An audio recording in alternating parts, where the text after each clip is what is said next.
नमस्कार, स्वागत है आप सभी का मेरे YouTube चैनल पर। और जो मैंने पहली वीडियो नवरस के बारे में बताई थी, रस किसे कहते हैं, कितने प्रकार के होते हैं, कौन कौन से होते हैं, और जो 2 रस के बारे में मैंने आपको डिटेल में बताया था, श्रृंगार रस और हास्य रस, इन दोनों के बारे में आशा करती हूँ कि वो आपको अच्छी लगी होगी। तो चलिए आज इसी का मैं पार्ट 2 लेकर आई हूँ, जिसमें मैं आपको करुण रस और रौद्र रस के बारे में बताऊंगी। तो आपका ज़्यादा समय ना लेते हुए मैं शुरू करती हूँ करुण रस से। करुण रस में जब हम किसी काव्य या रचना को पढ़कर, सुनकर, देखकर हमारे हृदय में जो दुख या शोक की भावना की अनुभूति होती है, उसे हम करुण रस कहते हैं। इसमें निश्वास, छाती पीटना, रोना या भूमि पर गिर पड़ना के भाव व्यक्त होते हैं, जो करुण रस के अंतर्गत आते हैं।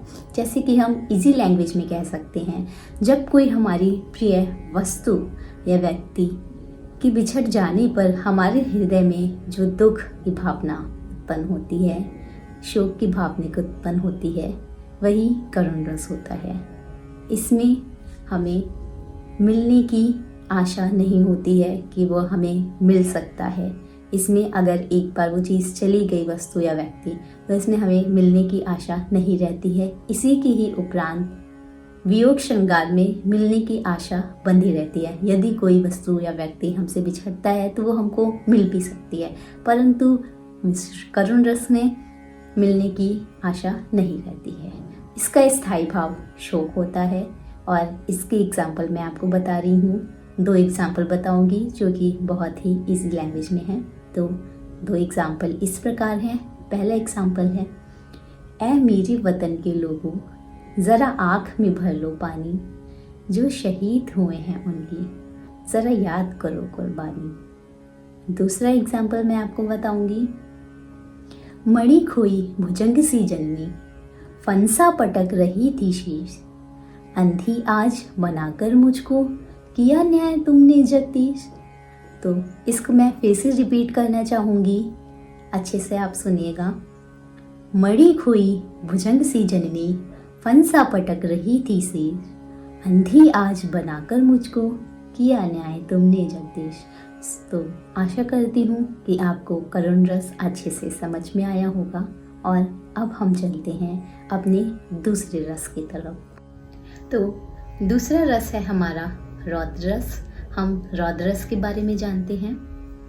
रौद्र रस, जब काव्य रचना को पढ़कर, सुनकर हमारे हृदय में जो क्रोध के भाव का उत्पन्न होता है, वही रौद्र रस होता है।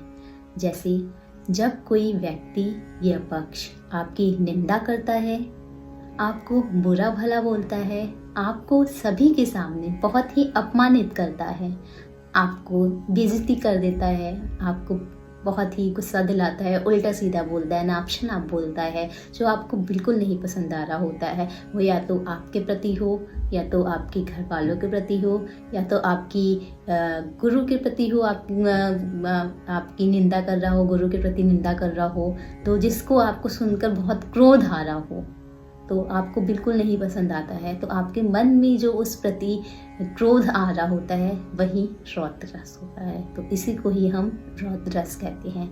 जब कोई व्यक्ति या पक्ष हमारी निंदा करता है, हमें अपमानित करता है, या हमारे किसी चाहने वाले को उसकी बेइज्जती करता है, अपमानित करता है, उसकी निंदा करता है, तो उसके लिए हमारे मन में जो उसके प्रति क्रोध आ रहा होता है, गुस्सा आ रहा होता है, तो वही रौद्र रस उत्पन्न होता है। तो इसी को हम रौद्र रस कहते हैं।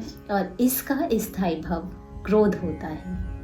जो मैं बता दूं आपको, इसका स्थायी भाव क्रोध होता है। तो आप इसको बहुत ही अच्छे से याद रखिएगा। तो अब हम इसके उदाहरण पर चलते हैं। रौद्र रस का पहला एग्जाम्पल है, श्री कृष्ण के सुन वचन, अर्जुन क्रोध से जलने लगे, सब शोभ अपना भुलाकर करतल युग मलने लगे। मैं फिर से इसको रिपीट करना चाहूँगी, आप लोग सुनिएगा ध्यान से। श्री कृष्ण के सुन वचन, अर्जुन क्रोध से जलने लगे, सब शोभ अपना भुलाकर करतल युग मलने लगे। इसका दूसरा एग्जाम्पल है जो कि मैं बता रही हूँ, उसको भी बहुत ध्यान से सुनिएगा आप लोग।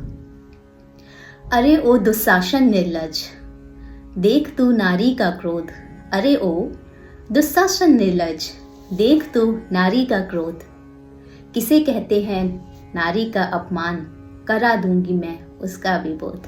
तो आशा करती हूँ आप सभी को ये दोनों रस के जो एग्जाम्पल हैं बहुत ही अच्छे से समझ में आए होंगे। मैंने बहुत ही इजी लैंग्वेज में आपको डिटेल्स में इसके बारे में बताया है, तो आशा करती हूँ ये आपको पसंद आए होंगे। अगर थोड़ा सा भी पसंद आया तो प्लीज़ मेरे चैनल को लाइक, कमेंट और सब्सक्राइब कर ज़रूर करिएगा। अगर कुछ भी प्रॉब्लम होती है तो मेरे चैनल पे आप कमेंट करके मुझे ज़रूर बताइएगा। मेरी तरफ से जो भी सहायता हो सकती है मैं आपके लिए ज़रूर करूँगी। तो चलती हूँ मैं अपनी नेक्स्ट वीडियो की तरफ, जो कि आपके लिए मैं अगली वीडियो में लाऊँगी।